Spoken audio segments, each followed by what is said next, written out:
பெண்கள் மற்றும் குழந்தைகளுக்கு எதிரான சைபர் குற்றங்கள் குறித்து கோவையிலிருந்து இந்தியா முழுவதும் சென்று விழிப்புணர்வு ஏற்படுத்தும் இரு இளைஞர்களின் தொடர் பயணத்தை கோவை மாநகர காவல் ஆணையர் சரவணசுந்தர் துவக்கி வைத்தார்.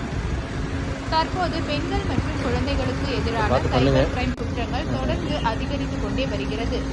குறிப்பாக மொபைல் போன் செயலி மற்றும் கணினிகளை பயன்படுத்தும் பள்ளி, கல்லூரி மாணவர்களை குறிவைப்பது, மோசடி அழைப்புகளால் பணம் பறிப்பது, பெண்களின் புகைப்படங்களை தவறாக சித்தரித்து சைபர் கிரிமினல்கள் குற்ற செயல்களில் ஈடுபடுவது என தொடர்ந்து சைபர் குற்றங்கள் தொடர்பான புகார்கள் அதிகரித்து வருகின்றன.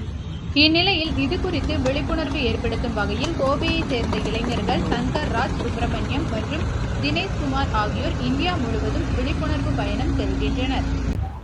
வணக்கம், என் பேர் சங்கர்ராஜ் சுப்பிரமணியன், இவங்க தினேஷ்குமார்.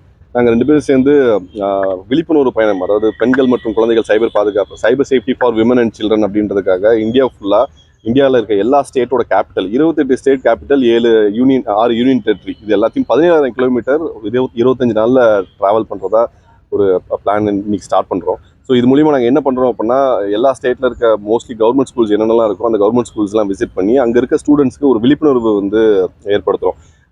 இணையதளத்தில் எப்படி இருக்கணும், சைபர் குற்றங்கள் இன்றைக்கி நிறைய ஜாஸ்தியாகுதுன்றது எல்லாத்துக்குமே தெரியும். ஸோ இந்த குற்றங்களை நம்ம எப்படி தடுக்கிறது, என்ன பண்ணணும், இந்த குற்றங்கள் நடந்து விக்டம் ஆகிட்டீங்க அப்படின்னா இதுலேருந்து நீங்கள் என்ன பண்ணணும், ஃபர்ஸ்ட் ஸ்டெப் என்ன பண்ணணும், யார்கிட்ட நீங்கள் சொல்லணும், எப்படி இதை அணுகணும் அப்படின்றதுக்கான ப்ரௌச்சர்ஸ் நிறைய பிரிண்ட் பண்ணியிருக்கோம். அந்த ப்ரௌச்சர்ஸை இருக்கிற எல்லா ஸ்கூல்ஸ்லையும் நாங்கள் டிஸ்ட்ரிபியூட் பண்ணி ஒரு அவேர்னஸ் கிரியேட் பண்ணுறோம். ஸோ இது 17,000 கிலோமீட்டர்ஸ்